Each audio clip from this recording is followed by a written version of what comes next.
Assalamualaikum warahmatullahi wabarakatuh. Selamat siang kawan-kawan. Kami dari kelompok 7 akan mempresentasikan hasil kerja kami, yaitu dengan judul besar Data PDRB Jawa Timur selama 5 tahun terakhir. Kelompok 7 beranggotakan 4 orang. Yang pertama ada Rian Gali Lambang Kurniawan dengan NIM 195, ada Gabriela dengan NIM 201, Ulfa Dwi Lestari dengan NIM 205, dan Arif Nur Ahmad dengan NIM 208. Saya akan menjelaskan sedikit tentang pengertian PDRB.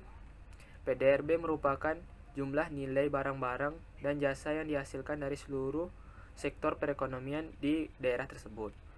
Tujuan dari PDRB adalah untuk membantu kebijakan daerah atau perencanaan, evaluasi hasil pembangunan, memberikan informasi yang dapat menggambarkan kinerja perekonomian daerah tersebut. Langsung saja dari sektor pertama, yaitu ada pengadaan air, pengelolaan sampah, limbah, dan daur ulang. Pada tahun 2015, data presentasinya adalah 0,09%, tahun 2016 0,09%, 2017 0,09%, 2018 0,09%, 2019 0,09%. Persenan dari PDRB daerah Jatim pengadaan air, pengolahan sampah, limbah, dan daur ulang dari tahun 2015 sampai ke tahun 2019 yaitu konstan, yaitu tidak ada perubahan.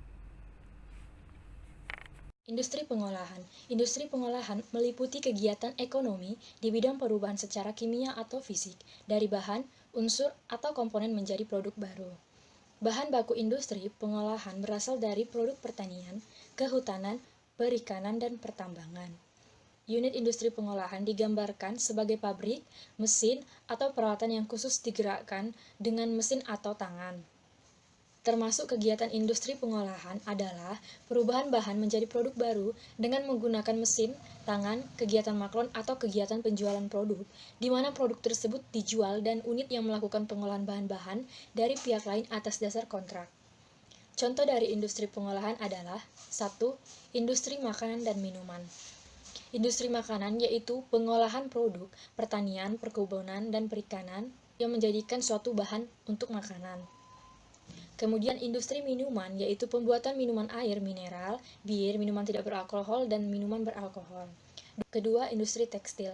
Industri tekstil adalah pengolahan, permintalan, penemuan tekstil, dan bahan pakaian. Contohnya gorden, selimut, spray, taplak meja. 3. Industri kayu. Industri kayu ini meliputi proses pengerjaan dari penggergajian, pembentukan, dan perakitan barang-barang dari kayu. Contohnya seperti meja, kursi, atau alat lainnya yang berasal dari kayu. Selanjutnya saya akan menjelaskan tentang data distribusi PDRB triwulan Provinsi Jawa Timur atas dasar harga berlaku menurut lapangan usaha di bidang industri pengolahan. Di tahun 2015, industri pengolahan berada di angka 29,31%. Kemudian di tahun 2016 mengalami penurunan sebesar 1%, sehingga angkanya 28,31%. Selanjutnya, di tahun 2017 mengalami kenaikan sebesar 0,81%. Kemudian di tahun 2018 juga mengalami kenaikan sebesar 0,61%. Hingga pada tahun 2019, industri pengolahan juga mengalami kenaikan sebesar 0,51%, sehingga angka mencapai 30,24%. Demikian penjelasan saya tentang PDRB di bidang industri pengolahan. Sekian dan terima kasih. Baiklah, terima kasih atas kesempatannya. Saya Arif Nur Ahmad dengan NIM 2020 310208 akan menjelaskan tentang distribusi PDRB triwulan Provinsi Jawa Timur atas dasar harga berlaku menurut lapangan usaha. Di sektor konstruksi. Konstruksi. Kategori konstruksi adalah kegiatan usaha di bidang konstruksi umum dan konstruksi khusus, pekerjaan gedung dan bangunan sipil, baik digunakan sebagai tempat tinggal atau sarana kegiatan lainnya. Kegiatan konstruksi mencakup pekerjaan baru, perbaikan, penambahan, dan perubahan, pendirian fabrikasi bangunan atau struktur di lokasi proyek, dan juga konstruksi yang bersifat sementara. Konstruksi dilakukan oleh kontraktor umum maupun oleh kontraktor khusus. Adapun hasil dari kegiatan konstruksi antara lain konstruksi bangunan sipil seperti jalan tol, jembatan, landasan pesawat terbang, jalan rel dan jembatan kereta api, terowongan, bendungan, waduk, menara air, dermaga, pergunungan, pelabuhan, bandara, dan sejenisnya. Adapun konstruksi bangunan elektrik dan telekomunikasi, contohnya seperti pembangkit tenaga listrik, transmisi, distribusi, dan bangunan jaringan komunikasi lainnya. Adapun konstruksi di bagian pengerukan meliputi pengerukan sungai, rawa, danau, dan alur pelayaran seperti kolam dan kanal pelabuhan, baik bersifat pekerjaan ringan maupun pekerjaan berat. Kemudian saya akan menjelaskan tentang tabel dari PDRB Triwulan Provinsi Jawa Timur atas dasar harga berlaku menurut lapangan usaha. Pada tahun 2015, PDRB Konstruksi Jawa Timur berada pada angka 9,49%. Kemudian, pada tahun 2016, PDRB Konstruksi Jawa Timur mengalami peningkatan sebesar 2,24% dari tahun sebelumnya dan menjadi 9,73%. Pada tahun 2017, PDRB Konstruksi Provinsi Jawa Timur kembali mengalami penaikan sebesar 0,09% dari tahun sebelumnya menjadi 9,82%. Selanjutnya, pada tahun 2000 Jawa Timur mengalami penurunan sebesar 0,12% dari tahun sebelumnya dan kini menjadi 9,70%.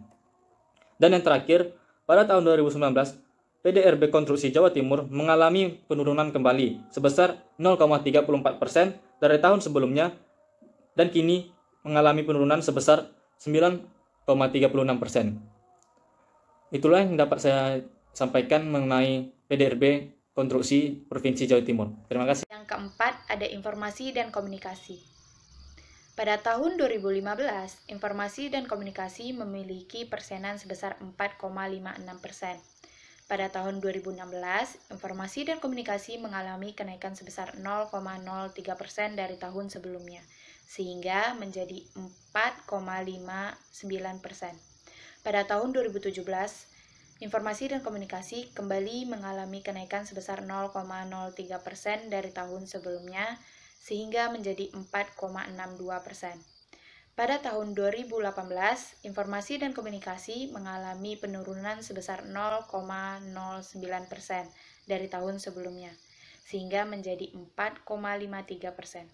Dan yang terakhir, pada tahun 2019, informasi dan komunikasi mengalami kenaikan sebesar 0,05% dari tahun sebelumnya, sehingga menjadi 4,58%. Sekian dari kelompok 7. Apabila ada kesalahan mohon dimaafkan. Wabillahi taufiq wal hidayah. Wassalamualaikum warahmatullahi wabarakatuh.